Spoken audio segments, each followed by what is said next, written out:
Hello, my friends. My name is Kat, and I'm the children's librarian here at the Tewksbury Public Library. Thank you for tuning in to our Sprouts craft today. We are going to be making a kite because it's so beautiful and springy outside. If you were able to pick up a craft bag at the library, you already have everything you need. If you couldn't make it, that's okay. You need a piece of blue paper for the background and some colorful paper scraps. We cut this one into the shape of a kite. And then these are little bows that we're going to put on the tail of the kite. I took some white paper and made some clouds and a piece of yarn for the kite string. I also have some glue, and if you want crayons, you can decorate your paper after. The first thing we need to do is take our kite shape and decide where we want to put it. I think I'm going to put mine right up there. Let's turn it over and we'll put some glue on the back. There we go. And we'll glue that down. I'm going to have mine kind of facing to the side with the tail going this way. I am going to put the tail down and I'm going to put a stripe of glue.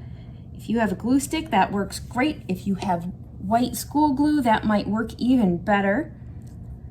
And just push it right onto the glue on the paper there. It's okay if it falls off the edge. I'm going to take my little paper bows. The people usually put bows on the tail of a kite, and you can put it right down. You can put the bows down first if you like, so they're underneath the string, or I have mine right over top of the string, and that works too. And 3. There we go. And this glue will dry clear even though it's purple going on, so I don't have to worry about having too much glue on the paper. I'm going to take my clouds and put some glue on the back. I'm going to put one down in this corner so they're up in the bright blue sky, and one up here.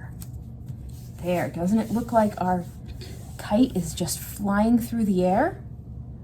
I'm going to add a couple details. So I have a brown crayon, and when you have a kite, you usually have a stick that goes from the top corner all the way to the bottom, and then another one that goes from this corner to this corner all the way across the side.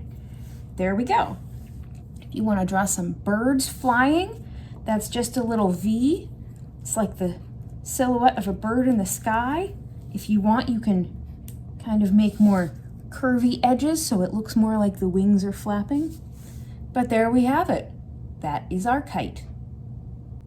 Thank you so much for joining us today. I hope you had fun.